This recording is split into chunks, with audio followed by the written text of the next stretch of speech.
As we're continuing to track the first budget of the Narendra Modi government, Arun Jaitley presenting his first budget today as the finance minister. Lots of interesting points, lots to talk about. And over the next 2 hours, we're going to be joined by a range of voices, some from industry, which we've been hearing through the day, but also lots of politicians also taking us through the impact of all that is actually happening, and leading voices from the government, some of the crucial ministers who will be as crucial in implementing what Arun Jaitley and Narendra Modi are intending as the finance minister himself. We'll be hearing from many of them over the course of the next 2 hours. But let's just quickly wrap up for you and summarize for you, if you like, some of the key points that were there in this budget. There were lots of points, but here are just some of them. Retrospective tax, there are checks in it, there are changes in it, clarified again by Arun Jaitley just a short while back in an interview to me. But it's not absolutely scrapped, but it's been done in a manner where he says the intention is very clear. This government is not going to be doing retrospective taxation anymore. That's a clear intention that's coming up. Income tax, no change in rates, but lots of relief actually for the middle class in particular. 50,000 hikes in exemption limit, in housing, a whole lot of ranges where the middle class will benefit. However, the finance minister did make it clear that you cannot spend beyond our means. He has set a rather ambitious 3% fiscal deficit target by 2017, and it's going to come down in a phased manner all the way to that. And again, he told me just a short while back in an interview, I think I should be able to do it, and that's quite a strong statement to make. If you're a smoker, bad news for you. Give up smoking, give it up now for your health reasons, and also because it's going to really absolutely destroy your household finances. Steep hike in cigarettes also, though shoes, TVs, mobiles, those will be cheaper, but cigarette smoking is as bad for your wallet now as it is for your health. Infrastructure push, 38,000 there. Jobs push, a venture capital fund, and like a sovereign fund, which will be funding startups. That's a big new and interesting announcement. IIMs, IITs, and AIIMS announced lots of money for women's safety, also money for Sardar Patel statue, which got social media all excited all through the day. Some money for agriculture, investment and warehouses, 10,000 crore rupees actually that, and money set aside for Narendra Modi's Smart Cities project as well. Lots to talk about, and we're going to be doing it. But let's just take a look at some of what Arun Jaitley said in that interview to me just a short while back. We will be playing you the full interview at 10 o'clock because I think in this interview he's a little more forthcoming than he actually was in his budget speech about what the full intention is which lies behind the budget. And he was very clear. The budget is only the first step. There's a long way to go. This is the first step. We've done part of what we are really wanting to do. This, for example, is what he said on this entire question of the retrospective tax. You were right. The investment climate was really bad. And taxation, you used the words tax terrorism in your manifesto. You've spoken about the fact that something needs to be done. Did you go far enough in that? Because retrospective tax, yes, you have come out and you've put it into 2 or 3 different categories. There were some people perhaps who were hoping you would scrap it altogether. You would say we will do nothing more. Maybe the notices that have already been sent and the matters that are under litigation you can't touch, but you'll do nothing more with the retrospective. I'll tell you, there are 4 aspects of that question. We had a detailed discussion right at the level of the Prime Minister. 1, does Indian Parliament have an authority and a jurisdiction to enact retrospectively? Of course it does. So I have stated that. But that's the legal position. Is your government going to resort to retrospective taxation to create fresh liabilities? Probably we won't do that. And I've categorically said that. We are very clear. There's going to be stability as far as our tax policy is concerned. If you are not repealing the 2012 Act, then are fresh actions going to be taken against people under that Act? No, we won't allow assessing officers to do that. That jurisdiction will be considered by, if anybody wants to do it, he has to first go to the CBDT. But why not close that door completely, which I think is what people were asking? I think we are in the process of doing that. So that you may close it further, No, and you may tell CBDT that do this only in extreme circumstances. The CBDT will consider it, and I hope there is no fresh action on this account. Okay, so you do hope there's no fresh action. We are not enthusiastic about it because I've also said that retrospective taxation creates an adverse impact on investment. Then comes the last, what do you do with the existing case or cases? Well, they are already in court, they'll resolve themselves and we'll accept the verdict. I think for all the four contingencies, I've given a specific answer so that there is no scope for any weakness. But the clarification which I think you're making now is that even where the CBDT will look at it will be in exceptional circumstances. Absolutely. And your government does not want to do anything. See, if nothing fresh. has happened in the last 2 years, then we can assume probably nothing much will happen. And as I said, more on that entire interview at 10 o'clock tonight. But let me just start welcoming some of the guests that we have right now. We have with us Manish Tiwari, spokesperson of the Congress Party. Ajay Sriram is with us, President CII. Sitaram Yechury joins us from the CPIM. Jay Panda is with us from the BJD. We also have Rajiv Pratap Rudy from the BJP. Thank you all so much for being with us. We will be joined in just a short while from now by Ravi Shankar Prasad as well, and we're going to be getting some of his views as Minister as well. Manish Tiwari, why don't I start with you first? The overall reaction to the budget, what Arun Jaitley said in the budget speech and to me just a short while back was, we inherited a lot of problems. We've started on the path of fixing them. Budget was the first step towards that, whatever we could get into shape in 45 days, but the process is going to continue. So first, your broad overall reaction. Well, Vikram, the budget has been extremely high on rhetoric, but it has been short on delivery, and not in terms of specifics, but even in terms of laying out a grand plan as to what exactly does the new government have in mind for the Indian economy. There is no roadmap which has been unveiled with regard to either agriculture or manufacturing or services, which has certain milestones by which the performance of this government can be benchmarked.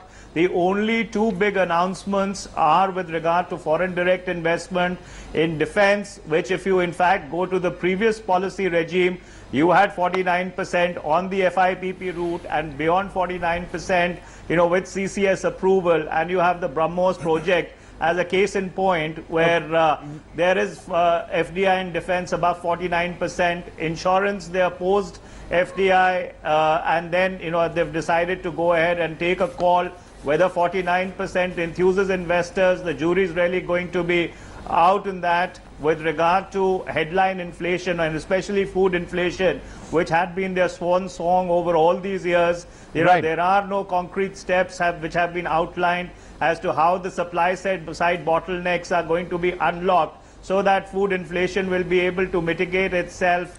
And I can go on chapter and verse, trying to or picking holes as to where this budget has fallen between two stools.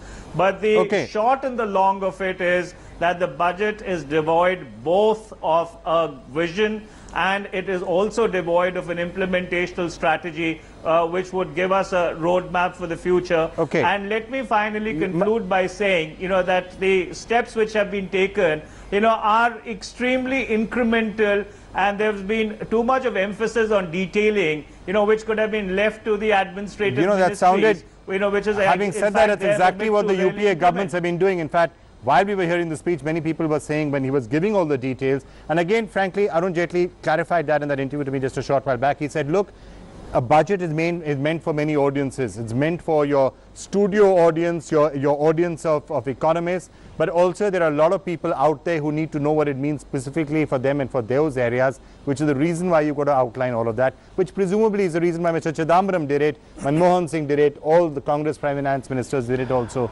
before them. But Manish, I'll just come back to you. That Sitaram Yechury, let me get some criticism, and I'm going to come to Rajiv Pratap Rudy in just a sec. Sitaram Yechury, your take on the budget. Yeah. I assume you didn't like that FDI bit, but other than that, what did you make of the rest of the budget? Well, first of all, remember the budget is aiming at increasing the levels of investment both through the FDI and through the PPP route. And we have our own experience of both of these. And by increasing the ceiling in insurance and defense, if you think greater inflow of investment is going to come, I think it's very misplaced. On the contrary, there may be a greater drain of our resources which is what the insurance sector represents. But that's one aspect. You see, budget is not really a policy statement in a comprehensive sense. It actually deals with your accounts for the year. Now, your consolidation, fiscal consolidation that has been embarked upon is based on a calculation of revenue, which is pegged to be close to around 16% of revenue buoyancy that is expected. On that basis, all these calculations have been worked out. Now, that is completely unrealistic. Given even in nominal terms, forget adjusting it to real terms in terms of inflation, even if you were to presume a 5% growth rate of the GDP, in nominal terms with inflation it turns out to be around 14%. And with a 14% monetary GDP growth, to expect a 16% revenue increase is simply unrealistic. Okay, so you're worrying about the quality of the numbers. No, you're worrying about the quality of the numbers and whether he'll hit the targets. No, just bear with me for a minute. I'm coming to my actual point. What it means is that fiscal consolidation, if it happens, it will happen only through expenditure squeezing, and which is going to contract the economy further and impose greater burdens on the people. That, I think, is the actual story behind this budget. You will have fiscal consolidation by squeezing your government expenditures, because revenue will not rise as anticipated, and that will mean contracting domestic demand, which will again contract your growth, and it will be counterproductive. Okay, let me throw both of these. Apart from appeasing international finance as well as your industrialists here, it is not going to serve the purpose of reinvigorating the economy. Okay, Rajiv Pratap Rudy, I'm going to come to the industrial point, but is that what the government is intending to do? Because actually, when it comes to subsidies, when it comes to expenditure, a lot of that was there. What actually did come through, and that is one of the reform measures that was signaled, is that while the subsidies could continue, there will be some reform in the point of view of how those subsidies will actually be rolled out. So, for example, and even the policies and the schemes that they are, like the rural unemployment scheme, will be linked more closely to asset creation than perhaps has been done in the past. But how do you respond to what both Mr. Yechury and Manish said? I've heard both my friends, Manish Tiwari and Sitaram Yechury, and some point of time they have been a part of the government as well, but Manish has been till as recent as a few weeks ago.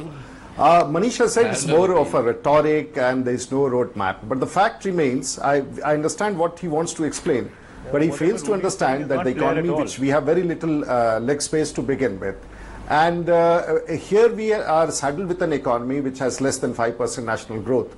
And when we are talking about resources, what Mr. Sitaram Yechury is saying, that this is all will kill growth because we do not have the resources. Exactly, I'm saying exactly that is the problem. And this is the biggest challenge for us, to create growth and also to see that there is investments which are coming in. We are talking about infrastructure. We have created a roadmap of not of wastage but of reforms. It's been flagged very clearly that reforms are there in the offing and that we are going to talk about consolidation, but at the same time what we are talking about, creation of assets, creation of wealth, reducing fiscal deficit. All these are the parameters which are required for a good economy, and that is what we are stressing. We are talking about growth in manufacturing. We are not assuming very high agriculture growth, but we are talking about sustainable agriculture growth. We are trying to push in money in the agriculture sector because we understand that 1/6 of our GDP comes from agriculture. We are talking about the middle class, where we are giving them some relief through ATC as well as the PPF. So we are talking in a macrosphere, we are talking in a microsphere, and we are not claiming heavens, we are not claiming the moon. We are talking that this is a pragmatic budget. We are not being populist. We are trying to set the roadmap correct, and we are trying to set the track that reforms are there.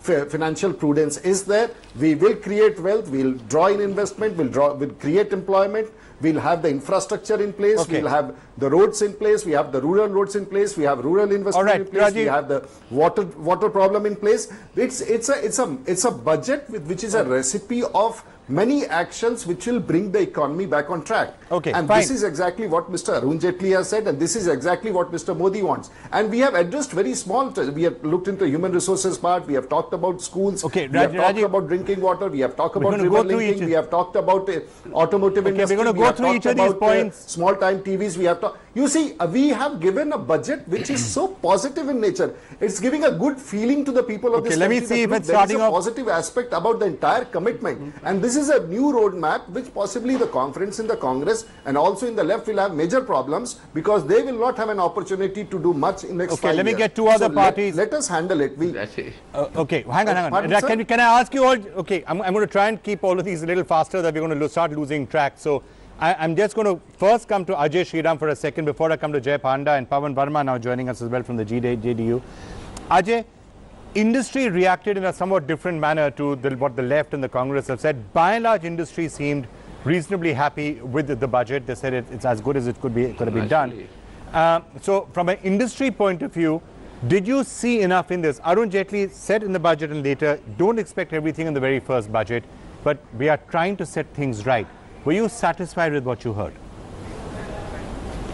Yes, I think frankly for the industry point of view, the growth momentum is positive. I think it's a visionary budget. I think he's looked at it in an inclusive way across the board.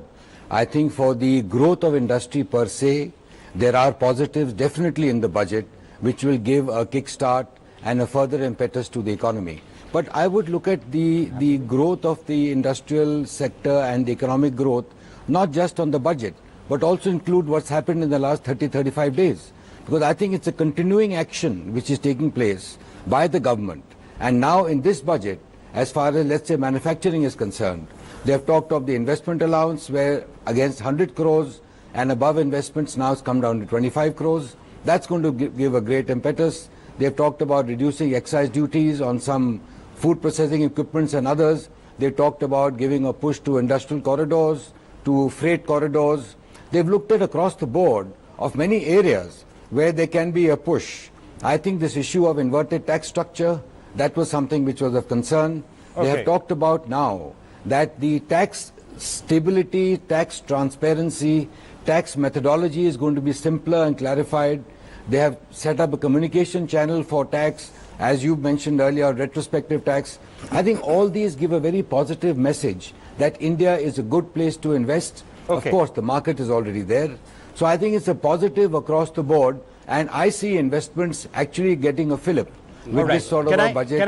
And I'm sure with the further actions in future too. All right, let me just turn to Minister now to try and understand also some of the specific thinking inside the cabinet right now. Ravi Shankar Prasad now joining us, and Mr. Prasad, just wanted to understand what the philosophy is behind what is Narendra Modi and Arun Jaitley's first budget.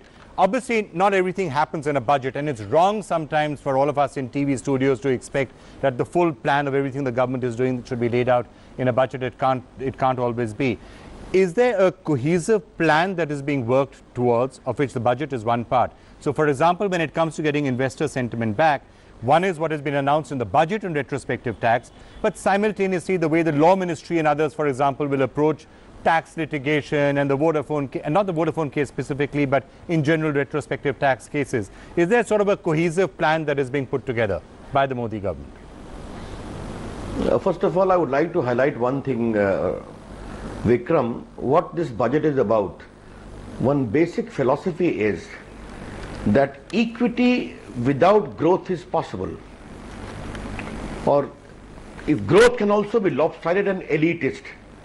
But if you want genuine equity, you need to have good growth to fund the equity properly.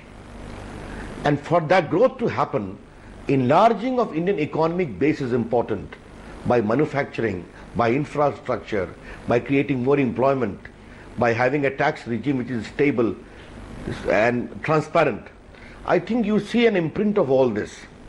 Rural credit limit has been increased, rural infrastructure has been increased, National Highway 37,000 crore, rural roads to 14,000 crores, and whole things of others like port, etc. that's been talked about. Today, Vikram, as an electronics and IT minister, I am very, very happy. I was pushing India is at the cusp of a big electronic manufacturing revolution. Do you know the import in India of electronic goods to the tune of $100 billion? It will become $400 billion by the year 2020.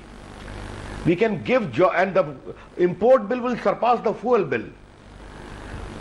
We wanted India to become a big hub for mobile phone, from television sets to computer hardwares, by having proper duty structures.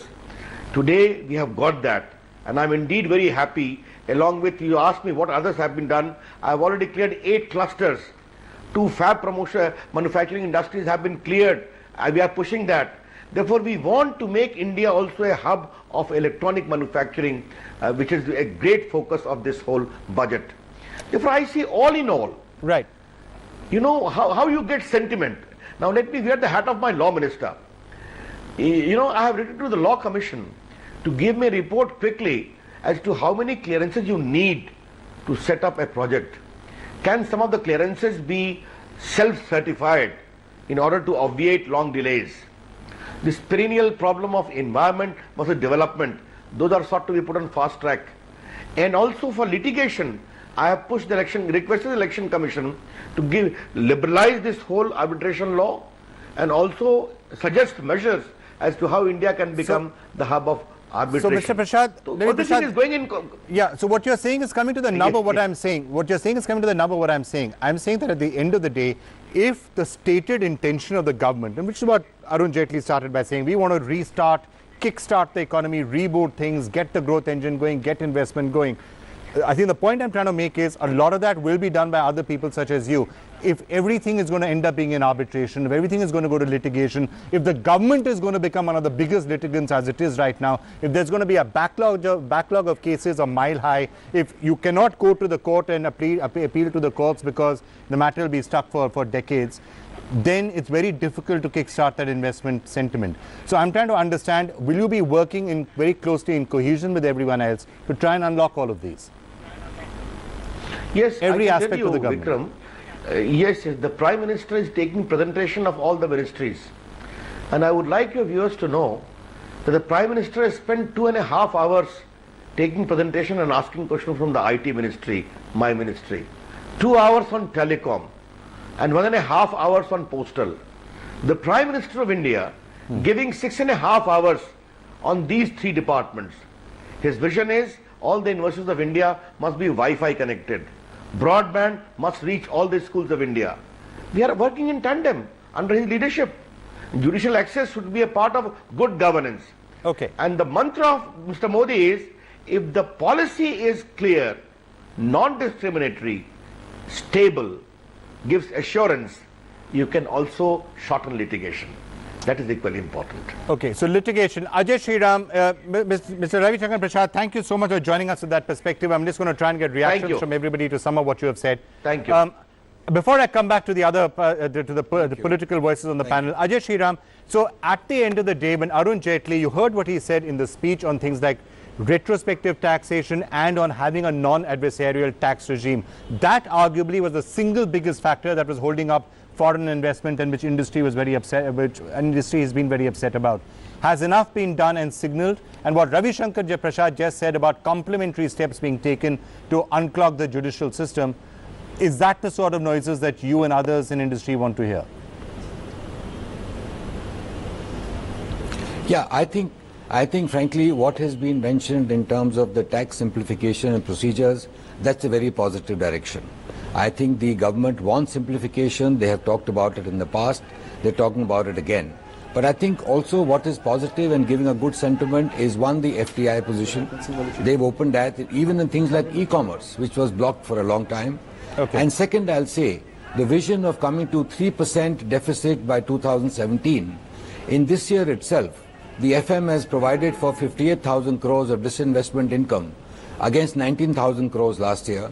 The revenue growth they want in taxes is about 17% against 12.7% last year.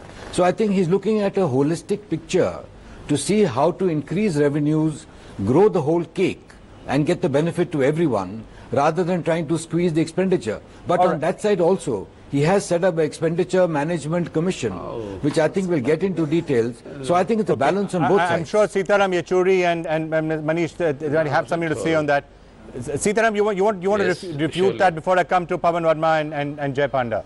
Yes, no. I just want to ask the industry as well as everybody here. I mean, you tell me, as an economist, I just like to know that how is this projection of a 17% rise in revenues going to be realized, unless there is going to be a further drastic squeeze on expenditures. And already you have, I mean, in real terms, the squeeze on Indira Awas Yojana, which the finance minister spoke about, or the MREGA that he spoke about, all these things in nominal terms is 4% less than what it was last year.